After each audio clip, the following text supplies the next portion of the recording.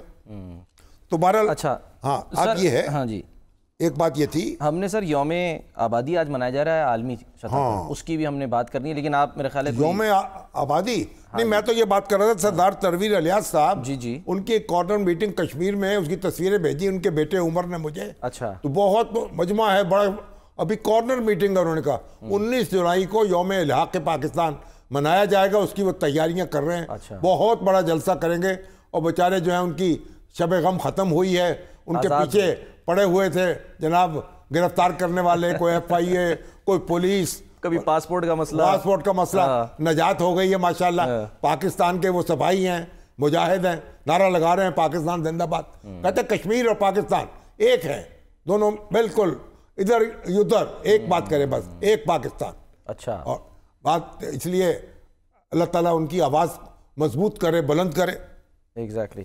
ہاں اب آج ایک بات میں چھوٹی سی اور جی سر, ایک ہمارے دوست ہیں علماء کرام, مولانا راغب حسین نعیمی صاحب, مفتی محمد عمران حنفی صاحب, مفتی محمد فہیم صاحب, علامہ پیر محمد اصغر نورانی صاحب, مولانا محمد علی نقشبندی صاحب, مولانا محمد اعظم نعیمی صاحب, علامہ قاضی عبدالغفار صاحب اور پیر محمد ضیاء الحق نقشبندی صاحب. اچھا, ان سب حضرات سے ملاقات ہوئی. پیر محمد ضیاء الحق نقشبندی صاحب نے اپنی الامین اکیڈمی میں اس کا اہتمام کیا, اور تبادلہ خیال ہوا, وہی جو ایشو چلا تھا اقلیتوں کے حوالے سے اور قادیانی جو ہیں ان کے معاملات جو ہیں کلیئر ہو گیا تھا نا, تو وہ انہوں نے بڑی محبت سے اور تشکر کے جذبات کا اظہار کیا اور بڑا ایک محبت کا اظہار کیا, اور ہم ان کے شکر گزار ہیں. اللہ تعالیٰ ان کے اور ہمارے درمیان ایسے ہی رشتہ جو ہے اس کو برقرار رکھے اور قائم رکھے. اہل سنت کے بڑے جید علماء تھے جنہوں نے یہ محبت فرمائی. اچھا, چلیں سر. اچھا, آبادی جو ہے, جی سر, آبادی جو ہے اس کا آج دن منایا جا رہا ہے ابھی تک. سر ہمارا مسئلہ یہ ہے 2.5 سر %. پاکستان جو ہے چھڑپے مار رہا, چھڑپے, آبادی بڑھتی چلی جا رہی. جب پاکستان بنا ہے نا 3 کروڑ آبادی تھی سارے مغربی پاکستان کی, اچھا آج 25 کروڑ ہو چکی ہے. جب بنگلہ دیش ہم سے الگ ہوا ہے, بنگلہ دیش 56% تھا پاکستان کا, آج بنگلہ دیش کی آبادی جو ہے ہم سے بہت پیچھے رہ گئی ہے. سر اگر اسی حساب سے چلتا رہا, بنگلہ دیش 17-18 کروڑ پیش ہے. سر میں تو یہ کہہ رہا ہوں اگر اس حساب سے یہ پاکستان کی چلی تو 2030 تک جو ہے وہ 26 کروڑ اور 2050 تک 38 کروڑ آبادی ہو جائے گی. یہاں رہنے والا, یہاں لوگ بھاگ جائیں گے, ہجرتیں کر لیں گے, بندہ بندے کو مارے گا, سپیس نہیں بچے گی. اور ہم نے تماشا لگا دیا ہے, بنگلہ دیش کی آبادی ہم سے کم ہو گئی ہے, اور کہیں کم ہے کروڑوں, اور ہم یہاں آبادی, اور ہمارے کروڑوں بچے ہیں وہ اسکولوں میں نہیں جا رہے, 2 کروڑ جاہلوں کی کھیپ پیدا کر رہے ہیں آپ, کھیپوں کی کھیپیں. اور وہ جناب ہمارا مستقبل جو ہے ان کے ہاتھ میں ہے, بگڑا ہوا. اس کے ساتھ کیا سلوک کریں گے ہمیں اس کا کوئی اندازہ نہیں ہے. شامی صاحب کیا ویسے تجویز کیا کہ قابو کیسے پایا جا سکتا ہے فوری طور پر؟ پلان کرتے ہیں. ایوب خان کے دور میں کمپین چلی, کتنی آبادی کو قابو کیا گیا. اب بھی کمپین چلانی چاہیے, لوگوں کو مجبور کرنا چاہیے, آپ 2 بچوں سے زیادہ پیدا نہ کریں. اس پہ تو بڑا سا ہنگامہ ہو جاتا ہے. کیا ہنگامہ؟ یہ ہنگامہ خودکشی کر رہے ہیں پھر آپ. دنیا جہان پوری نے کنٹرول نہیں کیا, ہمیں روکے ہیں کچھ دنیا سے, ہر کام ہمارا ایسا ہی ہے. بنگلہ دیش نے کیسے کر کے دکھایا ہے, چائنا میں تو چائنا نے ایک بچہ اسکیم, ایک بچہ دیا, 1 چائلڈ. لیکن بہرحال ہمارا سب سے بڑا چیلنج ایٹم بم ہے آبادی کا. یہ ہمارے حسن نثار کہا کرتے ہیں ایٹم بم, یہ چلے گا ہمارے پر خچے اڑا دے گا. آنکھیں بند نہ کریں اہل اقتدار, آنکھیں کھولیں, سارے لوگ آنکھیں کھولیں. بالکل سر, ایک بریک لیتے ہیں, بریک کے بعد واپس آتے ہیں.